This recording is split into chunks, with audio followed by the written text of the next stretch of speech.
வணக்கம் ஆடிட்டர் கிருஷ்ணன் பேசுகிறேன்.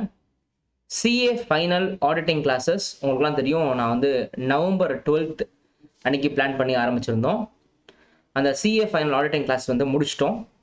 So approximately 100 hours class முடிஞ்சிருச்சு.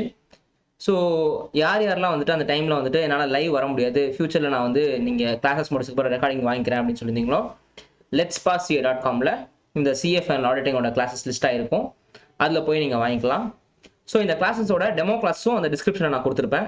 இந்த கிளாஸஸ் எப்படி எடுத்திருக்கேன் அப்படின்னா, ஃபஸ்ட்டு வந்துட்டு இப்போது ஆடிட்டிங் ஸ்டாண்டர்ட்ஸ் தான் ரொம்ப இம்பார்ட்டன்ட்ன்றதுனால first auditing standards, first 11 chapter கிட்ட ஆடிட்டிங் ஸ்டாண்டர்ட்ஸ் தான் இருக்கும். எல்லா ஸ்டாண்டர்ட்ஸ்க்கும் நான் டிக்டேஷன் கொடுத்துருவேன். ஃபஸ்ட்டு ஒரு ஸ்டாண்டர்ட் எடுத்துக்கிட்டோம்னா அந்த ஸ்டாண்டர்ட் பற்றி என்னோட டிக்டேஷன்ஸ் ஃபுல்லாக வந்துடும். ஸோ அதை வந்து ஹேண்ட் ரைட்டனில் நோட்ஸ் மாதிரி நீங்கள் எழுதிக்கணும். அந்த வீடியோஸ் பார்த்துட்டு நீங்கள் நோட்ஸ் மாதிரி எழுதணும்னா டைம் கொடுத்து தான் சொல்லியிருப்பேன். ஸோ எழுதி முடிச்சதுக்கப்புறம் ஒன் ஸ்டாண்டர்ட் முடிச்சதுக்கப்புறம் ஐசிஐ புக் எடுத்து லைன் பை லைன் டிஸ்கஷன், அதுக்கப்புறம் அதோட டெஸ்ட் யுவர் அண்டர்ஸ்டாண்டிங் கொஸ்டின்ஸு, அதுக்கப்புறம் பேக் கொஸ்டின்ஸ். இப்படி தான் வந்துட்டு இந்த நம்ம கிளாஸஸ் எடுத்திருக்கோம். அண்ட் எல்லா சாப்டரும் கவர் பண்ணியிருக்கோம். இந்த சாப்டரும் உள்ள எல்லா ஐசிஐ புக்கில் லைன் பை லைன் கவர் பண்ணியிருக்கோம். ஸோ கம்ப்ளீட் ஐசிஐ புக்கை கவர் பண்ணியாச்சு.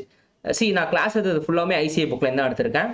அண்ட் இதை தவிர நம்ம என்ன பண்ணோம்னா, இந்த கிளாஸஸில் we will give our own question bank. இந்த கொஷின் பேங்க் என்னன்னா, பாஸ்ட் எக்ஸாமினேஷன் கொஸ்டினில் நியூ சிலபஸுக்கு ரெலவெண்ட்டான கொஸ்டின்ஸ் என்ன இருக்குது, ப்ளஸ் அடிஷ்னலாக இந்த நியூ சிலபஸுக்கு சம்மந்தப்பட்ட கொஸ்டின்ஸை ஆட் பண்ணியிருக்கோம். இதில் வந்து latest RTB, MTB and suggest answer வரைக்கும் கவர் பண்ணியாச்சு. ஸோ இந்த கொஸ்டின் பேங்க் வந்து இந்த வீடியோஸ் கூடயே வந்துடும். அண்டு அடுத்த எப்போ நான் லைவ் கிளாஸ் எடுப்பேன் அப்படின்றது தெரியாது, கொஞ்சம் டைம் ஆகும். எப்படியும் ஒரு 8 months to 1 year கூட ஆகலாம்.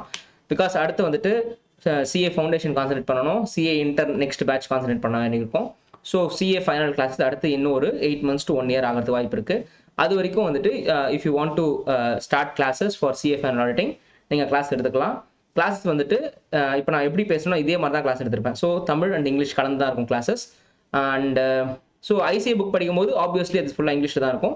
என்னோட நோட்ஸ் கொடுக்கும்போது அது இங்கிலீஷில் இருக்கும், எக்ஸ்ப்ளனேஷன் தமிழில் இருக்கும். இப்படி தான் இருக்கும். அண்டு இப்போது மோஸ்ட்லி வந்துட்டு நம்ம நார்த் இந்தியன் ஆத்தர்ஸ் தான், நார்த் இந்தியன்ஸ் கிளாஸஸ் தான் வாங்கி பார்க்குறோம். இது செம்ம டிஃப்ரெண்ட்டாக இருக்கும் இந்த கிளாஸஸ். இந்த பிகாஸ் நம்ம மதர் டங்கில் அந்த கிளாஸஸ் புரிஞ்சிக்கும் போது, அந்த வேர்ட்ஸை புரிஞ்சிக்கும் போது, எழுதும் போது ஆப்வியஸ்லி இங்கிலீஷ் தான் எழுதி ஆகணும்.